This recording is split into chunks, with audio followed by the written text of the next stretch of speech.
नमस्कार. एक छान म्हणजे कसं आहे आपलं एक एक जुन्या काळचा सिनेमा बघायचा एक हे ठेवायचं होतं मला. थोडेसे संस्कार आपले जुने काय होते. आज काळ असा आलाय की यूथला सगळंच कळतं आणि व्हॉट एव्हर द पेरेंट्स से आई-वडील जे म्हणतात ते किती चुकीचं आहे हेच त्यांना वाटत असतं. कुठेतरी एक सिनेमा असा दाखवायचा होता ज्याच्यात थोडेसे संस्कार आहेत आपले आणि एक रिबेल जसं प्रत्येकात असतो. मी रिबेल होतो तसं प्रत्येक एक यूथ हा रिबेल असतो. मी कुठेतरी एक म्हण ऐकलेली की by the time you get to know your parents is right, parents were right, you have a son who is telling you how wrong you are. तर त्याचं तर कुठेतरी त्या ते संस्कार ठेवून केलेला सिनेमा आहे हा. आणि आहे त्याच्यात एक लव्ह स्टोरी, पण ती मला हा रोमॅन्टिक सिनेमा म्हणता येणार नाही. परत थोडेसे फॅमिली व्हॅल्यूज, थोडंसं सॅक्रिफाईस, या सगळ्या गोष्टी आहेत आणि सुंदर म्युझिक आहे. मला वाटतं हा एक मी आत्तापर्यंत केलेल्या सिनेमामध्ये वेगळा होता. हा माझा 5वा सिनेमा असेल बहुतेक झी बरोबर. दे धक्काने सुरुवात झालेली, दे धक्का, मग काकस्पर्श, नटसम्राट, पांघरुण आणि हा. त्यामुळे आय एम व्हेरी हॅपी. म्हणजे मला आठवतं की मी ही गोष्ट जेव्हा सांगितलेली मंगेशला आणि अश्विनला, त्यावेळेला लगेच ते हे झालं आणि एक असं होतं की पटकन करायचं सिनेमा. मी श्रेयसला फोनवरच ऐकवली मला वाटतं गोष्ट. फोनवरच ऐकून तो म्हणाला कधी सुरू करायची.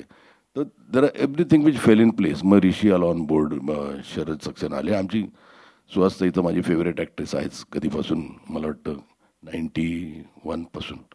त्यामुळे इट वॉज अ नॅचरल ते. मी तो रोल लिहिला तेव्हाच मी म्हटलेलं हा सुहास जोशीच करतील. आणि गौरी तर काय घरकी आहे ना, म्हणजे मुलगीच आहे माझी. त्यामुळे त्यात थोडंसं एक डान्सचा एलिमेंट होता म्हणून Gauri was a natural choice.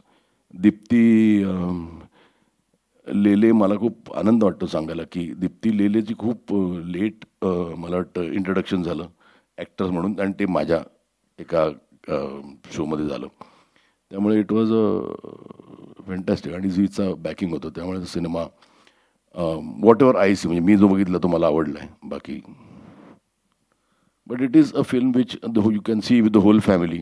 अजिबात तुम्हाला कुठेतरी हे वाटणार नाही की एम्बॅरेस होणार नाही बघताना की अरे बापरे वडिलांसमोर बोलतो का आईसमोर बघतोय, आणि तरी एन्जॉय करू शकेल असा सिनेमा आहे. मला वाटतं की हितेश मोडक जो आमचा म्युझिक डायरेक्टर आहे, ज्यांनी ही अनोखी गाठ म्युझिक केलं, खरंच खूप सेन्सिटिव्ह आहे मुलगा.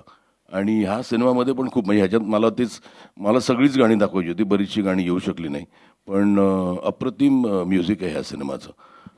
ते जे एक क्लासिकल गाणं आहे शेवटी, ते मला श्रेयसचं ऑलवेज म्हणणं असतं की अरे तो कॅरेक्टर तो असा या टिपेत गातो. मी म्हटलं पण त्या टिपेत कोणी बाकी गाऊ शकणार नाही. त्यामुळे आणि कसं माणूस गाताना एक वेगळा पिच लागतो ना, आणि तो ह्याच्या आवाजात त्यांनी गायला गेलं असतं तर ते गाणं शक्यच झालं नसतं.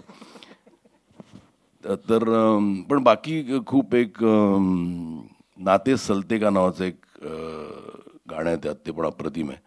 आणि म्युझिक इज, ह्या पिक्चरचं music is a very strong element आहे ह्या सिनेमाचा तो म्युझिक. आणि ते म्युझिक उगाच नाही आहे. म्हणजे ती आपण नॉर्मली बघतो की गाणं काही संबंध नसताना गाणं सुरू होतं, असं कुठेच तुम्हाला सिनेमात दिसणार नाही. ते गाणी जी आहेत ती सिनेमाशी एकरूप होऊन आलेली गाणी आहेत. आणि वी हॅव 5 सॉंग्स आणि 5ही गाणी सुंदर आहेत. एकत्र नाही, मला हे सांगायला खूप आनंद वाटेल की बाकी सगळं सिनेमा सगळं ठीक आहे. ऑल द बेस्ट नावाचं नाटक मी केलं 1993मध्ये. ते INT स्पर्धेत ते एकांकिका म्हणून झाली आणि मी बघितली आणि आय वॉज सो फ्लोर्ड. आणि मी जाऊन देवेंद्रला म्हटलं की आपण नाटक करूया याचं. तर तो असं माझ्याकडे बघायला लागला, तर म्हणाले एकांकिका आहे. म्हटलं हो रे, ते पण बघू नंतर. कालांतराने मग मी मोहन वाघांकडे गेलो. आम्ही दोघांनी मिळून ते नाटक केलं. ते नाटक इतकं जोरात चाललं की काही त्याला अर्थच नाही. आणि तर मी त्यावेळेला मोहन वाघांना म्हटलं सर आपण अजून एक टीम करूया, कारण एवढा डिमांड आहे नाटकाला. आणि मला पर्सनली मला इंटर कॉलेजिएट स्पर्धा बघायला खूप आवडायच्या. INT म्हणा, उन्मेष म्हणा, मी कायम जायचो. आणि त्यावेळेला मी श्रेयसला पाहिलेलं तिथे. श्रेयस, सतीश आणि आनंद इंगळे ह्या तिघांना घेऊन I am very happy to say की त्या एकांकिकेमधनंच सिलेक्ट केलेला हा, म्हणजे माझा कॉन्फिडन्स वॉज नॉट की करेक्ट होता की म्हटलं हा he should play a role. त्यामुळे कुठेतरी एक माझा थोडासा हातभार आहे for him to come into commercial theatre. सिनेमात तुम्हाला माहिती नसेल पण मी एक निदान नावाचा सिनेमा केला त्यावेळेला एक सगळेच होते त्यात. मी आता श्रेयस होता, भरत होता, सगळे सगळे सगळे सगळे सगळे मग मक्या होता, सतीश होता. सतीश राजवाडे आणि श्रेयस त्यावेळेला वर मिठीबाईची जोडगोळी होती आणि मी नवरा बायको होतो आम्ही. तर त्यामुळे समवेअर मै आय न्यू की he has a long way to गो.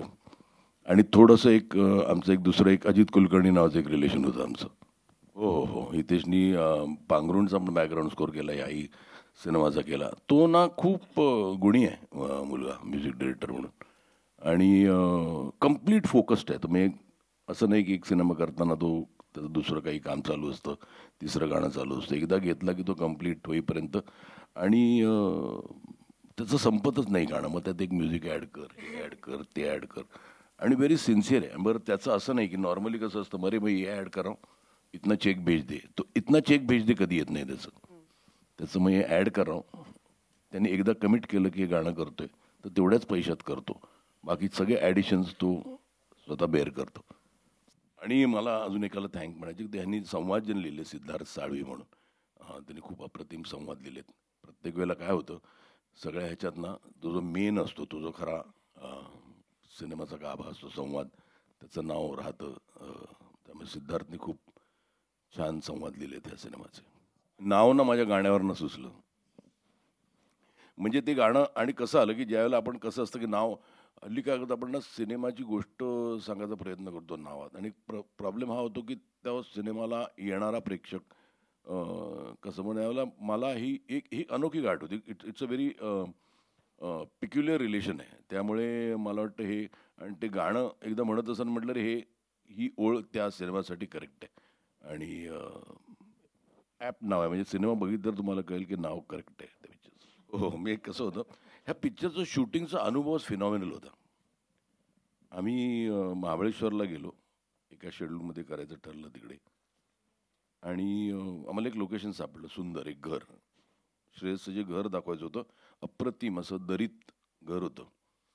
मग आम्ही ते घेतलं. पण तिकडे त्या घरामध्ये 4 बेडरूम होते आणि बाहेर एक त्याचं आउट हाऊस होतं, तिकडे 7 बेडरूम, म्हणजे जवळजवळ अर्धं युनिट तिकडेच राहिलेलं. आणि श्रेयसची जी मी बेडरूम केलेली पिक्चरमध्ये, ती माझी बेडरूम होती. त्यामुळे खूप गंमत होती. सकाळी मी नॉर्मली कसं असतं, आता तयारी करायची आहे, चला उठा सकाळी. मी आपलं सकाळीच त्यांना सांगायचो की तुमची तयारी झाली की मला उठवा, मी इथेच आहे.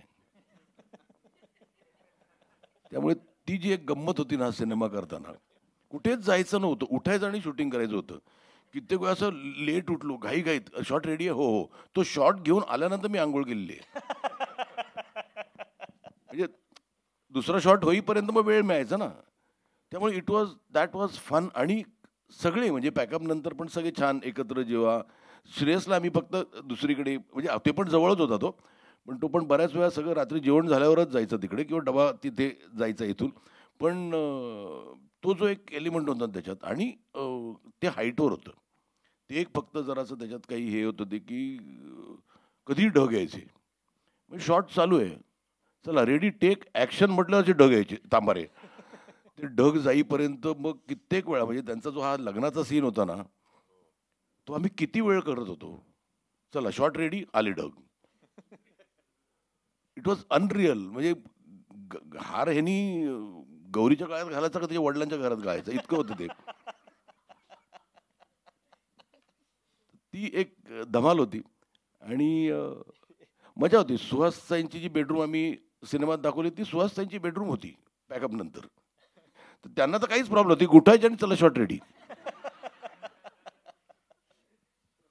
ती एक ह्या सिनेमासाठी ना खूप एक पॉझिटिव्ह गोष्ट. आणि इट वॉज, म्हणजे ह्या पिक्चरचं शूटिंग इतकं ब्युटिफुल झालं. वेदर चांगलं, छान ठिकाणी राहिलो होतो, आणि गरम नाही, काही नाही, फार प्रवास करायचा नाही आहे. आणि हा पण वेगळा राहिला. हा जॉर्जमध्ये ह्याचं सकाळी कधी दिसायचा चालत किती किलोमीटर चालायचं सुरू, 7 किलोमीटर. हां, त्यामुळे बट इट वॉज फॅमिली. म्हणजे एकतर आम्ही तसं, आणि बरं माझ्याकडे कसं युनिट पण माझं, म्हणजे माझ्याकडे 91चा माझा एक लाईट ऑपरेट करायचा मुलगा, तो आज माझ्याकडे असिस्टंट म्हणजे तो आज सगळंच करतो. त्याला एडिटही जमतं, त्याला सगळं पोस्ट प्रोडक्शनही जमतं. त्यामुळे माझ्याकडे बेसिकली सगळे, माझा एकेकाळी ड्रायव्हर होता, तो माझा आर्ट डिरेक्टर आहे. आणि तो फक्त माझा नाही, तो खूप पिक्चर केले, त्याने हॉलिवूड पिक्चर पण केला. त्यामुळे आय एम नॉट डन इम अ फेवर, त्याच्यात होतं ते, त्याला फक्त मी.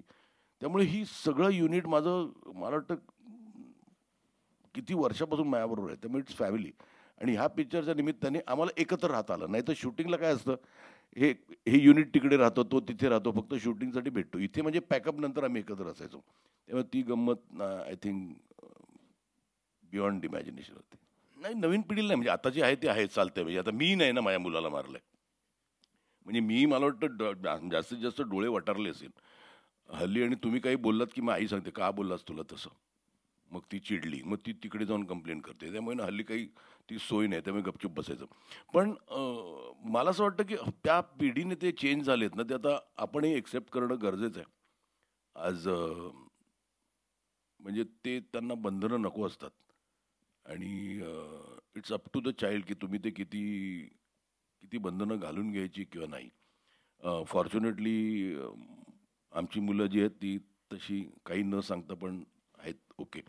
पण मला असं वाटतं ना की आज मला कधी कधी तेच वाटतं की आम्हाला जरा काय झालं की ते फटकेच पडायचे. म्हणजे त्याला काही, ते हल्ली म्हणतात ना की आमच्या वेळी stabilising of the chakras, opening of the auras हो हो, ते happen with one tight slap, पटाक, हो हो. सगळं झालं, चक्र बिक्र सगळे ओपन झाले आमचे. नाही, मी तसा थोडासा ओल्ड फॅशन आहे. मला तरी अजूनही जॉईंट फॅमिली, मला अजूनही माझ्या घरी आठवड्यातनं महिन्यातनं 5 वेळा तरी माझे सगळे भाऊ, त्यांच्या बायका, त्यांची मुलं, हे कायम मला मला घर गजबजलेलं आपण आवडतं. इंडियन आहोतच ना रे तसे. पण तसं नाही ना हल्ली. म्हणजे एकदा मुलं, काही काही घरात मुलं येतात आणि मग रूममध्ये, I I need my time. वाचवाशी वाटते माय टाईम कसलं तर. My space. आमच्याकडे नाही येतच आमची मुली. पण म्हणजे हे काही कळतच नाही मला कुठेतरी. एक आय डोंट, त्याचा एक बॅलन्स सांभाळणं खूप गरजेचं असतं. म्हणजे एक फॅमिली टाईम पण असू दे, माय टाईम तुमचा ठेवा, पण एक टाईम फॅमिली टाईम म्हणून तरी ठेवा ना, की आपण सगळे एकत्र बसू, गप्पा मारू छान, काहीतरी बघू छान. मी थोडासा ओल्ड फॅशन आहे त्या बाबतीत. मला अजूनही आय स्टील बिलीव्ह इन सगळे एकत्र बसून जेवायला पाहिजे. नाही नाही, माझं कायम म्हणणं असतं ना की आपण काय करतो ना, माझं म्हणणं असतं की you are alive until you are dead, so be alive always.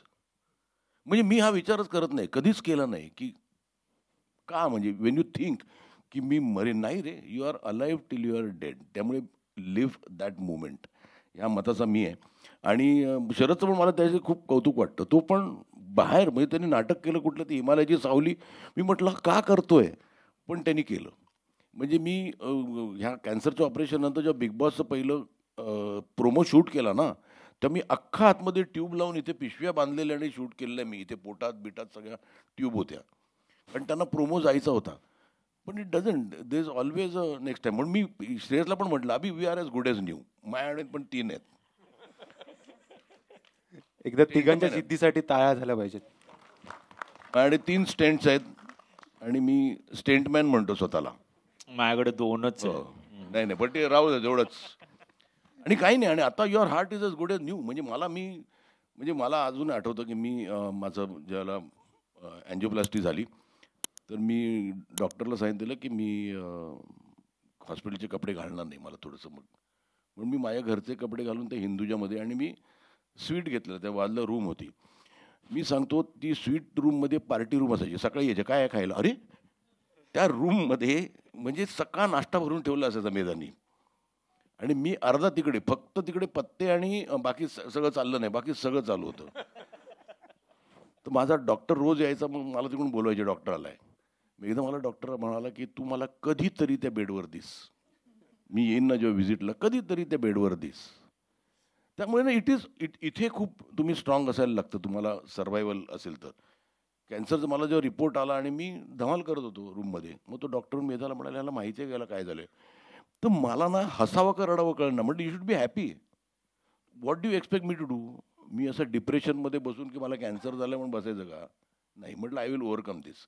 हा थॉट तुमच्या डोक्यात असणं खूप गरजेचं आहे की आय विल ओव्हरकम दिस. आणि त्यामुळे मी अजूनही आहे. म्हणजे माझ्यात प्रॉब्लेम नाही आहे तसे नाही, खूप आहेत, पण मी सांगत नाही. But I pretend as if मी आत्ता मॅरेथॉन धावू शकतो. अजिबात नाही, 3 किलोमीटर पण धावू शकत नाही. पण you have to believe that you will run, माझं ते म्हणणं आहे.